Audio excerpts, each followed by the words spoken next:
আসলে আমরা সবাই মনে করি আমরা সবাই মানুষ। আসলে অবয়বের নাম মানুষ না। এই যে চেহারা, সুরাত, হাত, পাও, চক্ষু, কান, নাক, এর নাম কিন্তু মানুষ না। এইটা আমরা ভুল করতেছি। আমার গবেষণায় মূল ভুলটাই এখানে। আমরা ভাবি মানুষের ঘরে জন্ম হইলেই সে দাবি, মানুষের ঘরে জন্ম হইলে সে মানুষ। এটা ভুল। এই হাত, পাও, চেহারার নাম মানুষ না। ফেরাউনের চেহারা কিরকম ছিল? মানুষের মতোই ছিল। ফেরাউনের চক্ষু তো মানুষের মতোই ছিল। ফেরাউনের হাত পাও তো এই মানুষের মতোই ছিল না, ভিন্ন কিছু ছিল ভাই? এই একই তো। হ্যাঁ, নমরুদের কথা কনের সবাই, হ্যাঁ, এই হুবাহু, একেবারে হুবাহু। সাদ্দাদের, আবু জাহালের, ওতবা, সায়বা, সবই তো এক। এই একই চেহারা, একই চক্ষু। আবু লাহাব তো অনেক সুন্দর ছিল, আকর্ষণীয় ছিল। আবু লাহাব অগ্নিস্ফুলিঙ্গের বাপ, চেহারা আকর্ষণীয়, উজ্জ্বল ছিল, মারাত্মক চেহারা, সুন্দর ছিল। কিন্তু আপনাদের কি মানুষ বলবেন? আমাকে বলেন তো, এ মানুষ না। ওতবা, ওতায়বা, আবু লাহাবের দুই সন্তানের নাম ওতবা, ওতায়বা। এই দুজন আমার নবী আলাইহিস সালাত ওয়াস জামাতা ছিলেন, জামাই। উম্মে কুলসুম রাদিয়াল্লাহু তাআলা আনহা, তার একজন স্বামী ছিল। রুকাইয়া রাদিয়াল্লাহু আনহার আর একজন স্বামী ছিল। এই উম্মে কুলসুম, রুকাইয়া রাদিয়াল্লাহু আনহুমাদের স্বামী ছিল ওতবা, ওতায়বা। নবী আলাইহিস সালাত আপন জামাতা। কিন্তু এই বেয়াকুব বলে আমার নবীকে এত কষ্ট দিছে যা চিন্তা করতাম না। সবচেয়ে বেশি কষ্ট দিস, সবচেয়ে বেশি কষ্ট দিস এই ওতবা, ওতায়বা। চেহারা তো মানুষ, কিন্তু চেহারার নামই কিন্তু মানুষ না। আমি কথাটা বুঝাতে পারছি? বেলালে হাবশি রাদিয়াল্লাহু চেহারা ভালো ছিল না, কালো ছিল, একেবারে কালো। হাফসার লোক ছিল, গোলাম। 1 টাকার মালিক না, 1 শতক জমির মালিক না, শিক্ষা দীক্ষা করার কোনো সুযোগই পায় নাই। বেচারা সম্মান ইজ্জত বলতে কিছুই ছিল না। অপমানিত, লাঞ্ছিত অবস্থায় জীবন যাপন করত এই বেলালে হাবশি রাদিয়াল্লাহু তাআলা আনহু। চেহারা তো ভালো ছিল না, কিন্তু এত দামি কিভাবে হইলেন? এত মর্যাদা সম্পন্ন কিভাবে হলেন? নবী আলাইহিস সালাত ওয়া মেরাজের রজনীতে জুতার শব্দ পান, পায়ের শব্দ পান। জিব্রাইলকে প্রশ্ন করেন, ভাই জিব্রাইল, কার পায়ের আওয়াজ? বলে বেলালে হাবশির পায়ের আওয়াজ।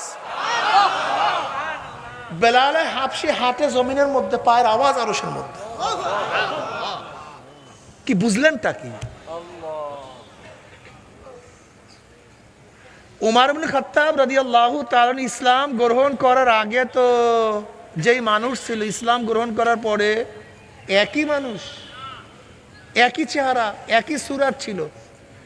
ইসলাম গ্রহণ করার আগে তার হাত, পাও, চক্ষু, নাক, কান, শরীরের গঠন আকৃতি যা ছিল, ইসলাম গ্রহণ করার পরে ইসলাম ঈমান আনার আগে উমর ইবনে খাত্তাবের অবস্থাটা কেমন?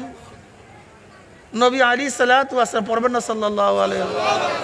দ্বিতীয়বারে বয়ান করতে চাই না। যখনই নবী আলাইহিস সালাত নাম শুনবে সাল্লাল্লাহু, অটোমেটিক বের হয়ে যাবে ইনশাআল্লাহ।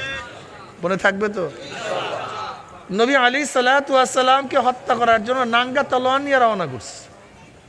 আর আপনারা জানেন, যারা নবীদেরকে হত্যা করে তার চেয়ে কমবখ্ত, নালায়েক, দুর্ভাগা আর কেউ নেই। কাফের, মুশরিক, মুনাফিকদের চেয়েও সবচেয়ে মারাত্মক খারাপকে যারা নবীদেরকে হত্যা করে।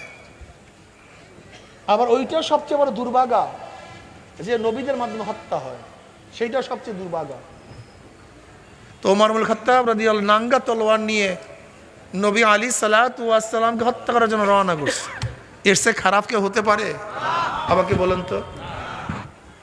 কিন্তু ইসলাম গ্রহণ করার পর এই ব্যক্তির অবস্থাটা কেমন, কেমন দামি হয়ে গেছে। আমার নবী আলাইহিস সালাতু ওয়াস সালাম বললেন, আমার পরে কেউ নবী হইল, ওমর নবী হয়ে যেত। কি বুঝলেন? ওমরের কি পরিবর্তন হয়েছে? ইসলাম গ্রহণ করার পরে ওমরের কি পরিবর্তনটা হয়েছে? কথা বলেন না কেন? হ্যাঁ, চেহারা, চক্ষু, নাক, কিচ্ছু না। কি পরিবর্তন হয়েছে? মাশাআল্লাহ। তা দামি মানুষকে দামি বানায় কোন জিনিসে? এই চেহারায় মানুষকে দামি বানায় না। যদি চেহারায় মানুষকে দামি বানাইতো, দাহিয়াতুল কলবি রাদিয়াল্লাহু তাআলা আনহু আরবের মধ্যে সবচেয়ে বেশি সুন্দর ছিলেন। এত বেশি চেহারা সুন্দর ছিল যে তিনি চেহারা আবৃত করে তারপর রাস্তায় নামতেন মেয়েদের ফিতনার ভয়ে। কোনো মেয়ে সহ্য করতে পারতো না চার চেহারা দেখলে, এত আকর্ষণীয় চেহারা ছিল দাহিয়াতুল কলবি রাদিয়াল্লাহু তাআলা আনহু। এত আকর্ষণীয় চেহারা, বের হতে পারতেন না মেয়েদের ফিতনার ভয়ে। অথচ চরিত্র কি ছিল? নিজের হাতে 70 জন মেয়ে, একজন দুইজন, 70টা মেয়েকে নিজের হাতে জিন্দা কবর দিস। জিন্দা, এটা কি মানুষ বলবেন? এত সুন্দর চেহারা, এত আকর্ষণীয় চেহারা, অথচ দেন তবিয়াতটা কি? ইসলাম গ্রহণ করবার এই ব্যক্তির অবস্থাটা কি হয়েছে? জিবরাইল আলাইহিস সালাত অধিকাংশ সময় দাহিয়াতুল কলবি রাদিয়াল্লাহু সূরাত ধরিয়ে দুনিয়াতে আসতেন।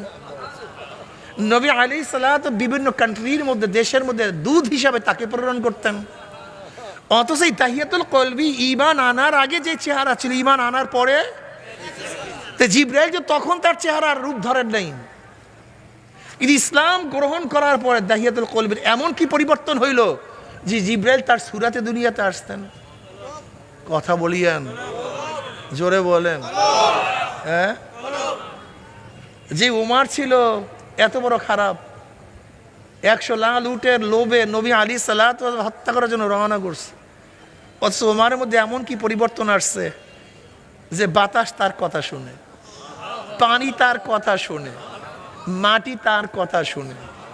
উমর ইবনে খাত্তাব রাদিয়াল্লাহু তাআলা আনহু মদিনার মধ্যে, সারিয়া রাদিয়াল্লাহু তাআলা আনহু সিরিয়ার মধ্যে যুদ্ধ করতেছিলেন। এই মদিনার থেকে আওয়াজ দিছে, ইয়া সারিয়াতুল জাবাল, ইয়া সারিয়াতুল জাবাল, এ সারিয়া, পাহাড়ের দিকে তাকাও, পাহাড়ের দিকে তাকাও। কোথায় মদিনা, কোথায় সিরিয়া? সারিয়া রাদিয়াল্লাহু তাআলা ভ্রুক্ষেপ করলেন না। আমিরুল মুমিনিন তো মদিনায়, আমি তো সিরিয়ায়, কিসের আওয়াজ? আবার দ্বিতীয় ইয়া সারিয়াতুল জাবাল, ঘটনা কি, কিসের আওয়াজ? ভ্রুক্ষেপ করলেন না। আবার তৃতীয় ইয়া সারিয়াতুল জাবাল, আই উনজুরিলাল জাবাল। সারিয়া রাদিয়াল্লাহু তাআলা একদল সৈন্য প্রেরণ করলেন, দেখো তো পাহাড়ের উপরে কি। গিয়া দেখে দুশমনেরা তাদের উপর আক্রমণ করার জন্য প্রস্তুতি নিচ্ছে। সারিয়া রাদিয়াল্লাহু তাআলা আক্রমণ করছে। ওইদিকে মদিনার সমস্ত মুসলমানরা চিন্তা করতেছে, সারিয়া তো সিরিয়ায় আর উমার তো আমিরুল মুমিনিন মদিনায়, তিনি কি বলতেছেন ইয়া সারিয়াতুল জাবাল? যখন সারিয়া রাদিয়াল্লাহু তাআলা যুদ্ধে বিজয় ভেসে মদিনায় ফিরছেন, সবাই বের হয়ে আসছে। এ ভাই সারিয়া, অমুক জুমা, অমুক দিন জুমার সময় তুমি কি আমিরুল মুমিনিনের কোনো আওয়াজ শুনছি? বলে হ্যাঁ ভাই শুনছি তো। বলে কি? বলে আমি তো যুদ্ধ করতেছিলাম, হঠাৎ শুনে আমিরুল মুমিনিন ইয়া সারিয়াতুল জাবাল, আমি ভ্রুক্ষেপ করি না। দ্বিতীয়বার ইয়া সারিয়াতুল জাবাল, ভ্রুক্ষেপ করলাম না। তৃতীয়বার যখন তার আওয়াজ পাইছি, আমি একদল সৈন্য প্রেরণ করছি, দেখছি যে শত্রুরা আমাদের আক্রমণ করার প্রস্তুতি। আল্লাহর কসম, ওই মুহূর্তে যদি আমিরুল মুমিনিনের আওয়াজ না পাইতাম, তা জিন্দা একজনে ফিরতে পারতাম না। ঘটনাটা কি, কি পরিবর্তন হয়েছে উমরে, বুঝতে হবে। আসলে টেনশন আমাদের মধ্যে নেই। আপনারা জানেন মিশর দখল করার পরে, মুসলমানরা মিশর দখল করার পরে মিশরের নীল নদের মধ্যে প্রতি বছর সুন্দরী, সুশ্রী, আকর্ষণীয় এক রমণীকে জবে না করলে জোয়ার হইতো না। এখন মুসলমান গভর্নরকে বলতেছে যে একটা মেয়েকে জবে করতে হবে। বলে এটা সম্ভব কীভাবে?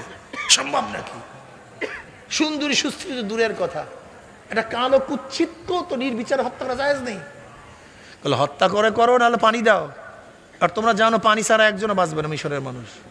সব মিশরের নীল নদের কেন্দ্রিক ফসল হয়, পানি দাও অথবা যা করো করো।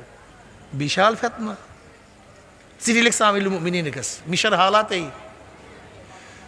আমিরুল মুমিনিন ডাইরেক্ট নদীর কাছে চিঠি লেগে এই নীল নদ যদি আল্লাহর হুকুমে জারি হওয়ার চিঠি পাইতে দেরি, জোয়ার সৃষ্টি করতে দেরি করবি না। আর যে আল্লাহর হুকুমে জারি না হতো জারি হওয়ার দরকারই নেই, মর ভালো মত মর। ঐতিহাসিক কি বলেন, ওই চিঠি পানির মধ্যে পড়তে দেরি, কথা কয় না, চিঠি পড়তে দেরি, আজও আর কোনোদিন নীল নদ শুকায় নেই। ওমরের কথা পানি তো শুন। মদিনায় একবার ভূমিকম্প, ওমর ইবনে খাত্তাব রাদিয়াল্লাহু লাঠিতে বাড়ি, থাম, অমনি শেষ। কি বুঝলেন কি? হ্যাঁ, আসলে আমরা চিন্তাই করি না। রাবেয়া বসরি রহমতুল্লাহ আলাইহার কথা আমরা শুনি, এখনো বয়ান করি, আজকে ভাঙ্গায় বয়ান করতেছে। তার হাসান বসরি রহমতুল্লাহ আলাইহির সময় তিনি তাবিঈন ছিলেন, অথচ তিনি ছিলেন একজন বান্দি। রাবেয়া বসরি কি ছিলেন? একজন বান্দি। আবার ছিল কালো, আবার ছিল ভাজা, খাটো, চেহারা সুরা সেরকম ছিল না, কিন্তু আজও তার বয়ান চলতেছে। পরিবর্তনটা কি হল? ইয়াউমা লা ইয়ানফাউ মালুন ওয়ালা বানুনা ইল্লা মান আতাল্লাহ বিকলবিন সালিম। কিয়ামতের ময়দানে মাল, দৌলত, টাকা পয়সা, ইলম, ক্ষমতা, কিচ্ছুর কোনো দাম নেই, কিচ্ছু না।